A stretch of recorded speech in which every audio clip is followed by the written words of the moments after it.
news screen selengkapnya.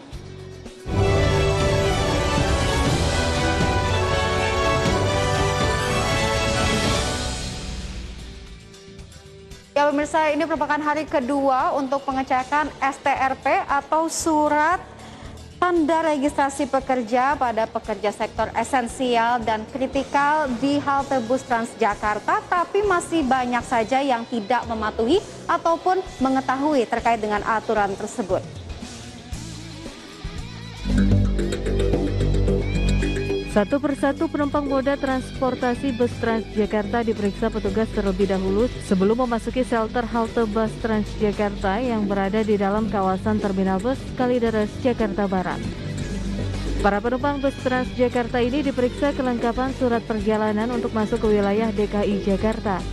Pasalnya, sesuai surat edaran Menteri Perhubungan tentang petunjuk perjalanan orang dalam negeri dengan transportasi darat di masa pandemi COVID-19, yang mulai sejak hari Senin kemarin, Transjakarta hanya melayani pekerja di sektor esensial dan kritikal dan wajib menunjukkan surat tanda registrasi pekerja atau STRP. Meski demikian, masih saja banyak para penumpang tersebut yang masih belum mengetahui aturan tersebut. Belum tahu ya. Belum tahu. Kenapa belum tahu? Karena aku baru ke masa ini dan kebijakannya juga aku nggak tahu. Jadi aku baru pertama kali jadi nggak tahu. Nah, kan bisa melalui online, Bu. Saya kurang update ya, jadi kurang tahu. Para penumpang yang belum memiliki STRP masih diperkenankan melanjutkan perjalanan dengan bus Transjakarta. Sementara itu, bagi pengguna Transjakarta yang hendak mendapatkan informasi lebih lanjut tentang STRP, dapat melihatnya melalui website jakevo.jakarta.go.id atau melalui aplikasi Jaki. Dari Jakarta, Miftahul Gani, IDX Channel. Wakil Gubernur DKI Jakarta Riza Patria mengklaim bahwa penyekatan di sejumlah ruas jalan serta pemberlakuan surat tanda registrasi pekerja telah berhasil menurunkan mobilitas di DKI Jakarta.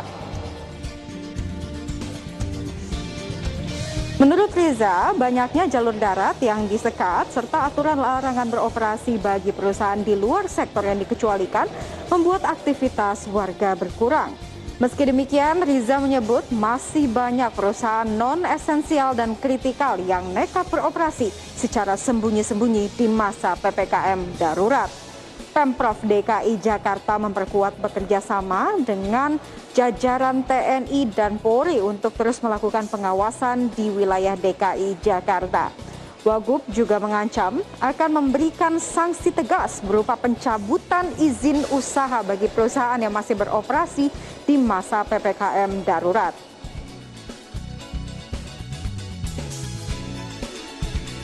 Ya, alhamdulillah tidak terasa kita sudah sepekan melaksanakan PPKM darurat. Sejauh ini baik sekali pelaksanaannya di lapangan ya. Pertama, kebijakan penutupan unit kegiatan berlangsung baik dan dipatuhi oleh unit usaha. Sekalipun masih ada saja ya, perusahaan-perusahaan yang nakal, yang bandel, yang diam-diam mencoba bekerja di kantor, sekalipun dalam kapasitas yang kecil. Namun demikian kami tetap memberikan sanksi dan denda. Kementerian Pariwisata dan Ekonomi Kreatif memperluas jangkauan dana hibah pariwisata. Dan ini untuk mengatasi dampak dari 34 juta pekerja dalam sektor pariwisata yang tidak bekerja dalam masa PPKM darurat.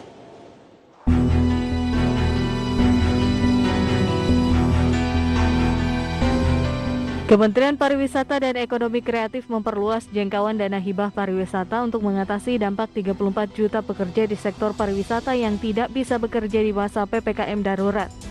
Selain itu, Kemenparekraf meminta Kementerian Keuangan dan Komite Pemulihan Ekonomi Nasional untuk segera meluncurkan dana hibah agar bisa langsung diterima manfaatnya ke pekerja pariwisata yang terdampak akibat tempat pariwisata harus ditutup total. Menteri Pariwisata dan Ekonomi Kreatif Sandiaga Salahuddin Uno menyebutkan sebanyak 34 juta pekerja di sektor pariwisata terpaksa dirumahkan. Untuk mengatasi hal tersebut, Sandi mengaku telah memperluas jangkauan dana hibah pariwisata yang kini juga menyentuh pelaku biro perjalanan, wisata tour guide, pramu wisata, dan beberapa sentra wisata.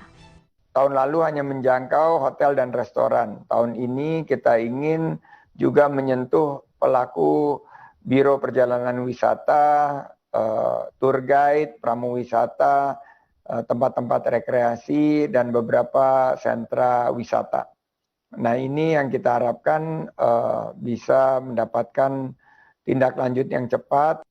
Sandi mengimbau agar pelaku usaha di sektor pariwisata dan ekonomi kreatif membantu berjalannya PPKM darurat sehingga angka COVID-19 bisa ditekan dan sektor pariwisata bisa kembali beroperasi dengan tetap menerapkan protokol kesehatan. Jakarta, Rizka Ayu, IDX Channel. Kementerian Keuangan menyiapkan skenario perpanjangan PPKM darurat hingga 6 minggu ke depan karena kasus COVID-19 masih sangat tinggi. Menteri Keuangan Sri Mulyani Indrawati sudah menyiapkan skenario perpanjangan PPKM darurat hingga 6 minggu ke depan karena risiko pandemi COVID-19 masih tinggi, khususnya varian baru Delta. Hal tersebut tentunya akan berdampak pada pertumbuhan perekonomian tahun ini.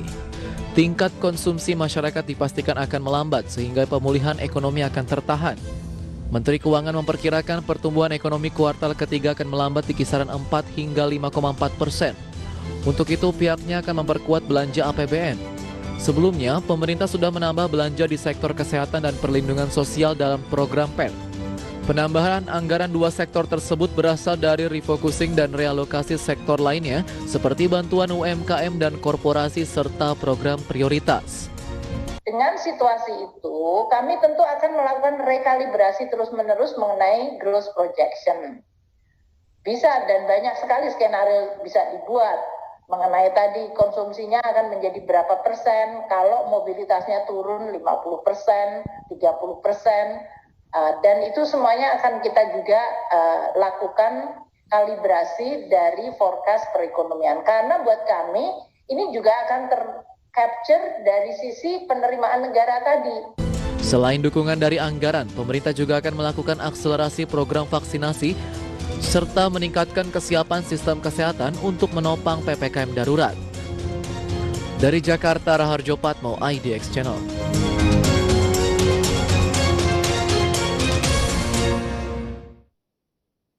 Pemirsa, laju pertumbuhan ekonomi dipastikan akan mengalami tekanan usai pemerintah menerapkan PPKM darurat selama hampir 3 pekan. Keputusan ini dilakukan untuk menekan laju kasus penularan COVID-19 dengan menekan angka mobilitas masyarakat hingga 50%. Tapi akibatnya, sektor konsumsi rumah tangga dipastikan melambat dan akan mempengaruhi laju pertumbuhan ekonomi tahun ini.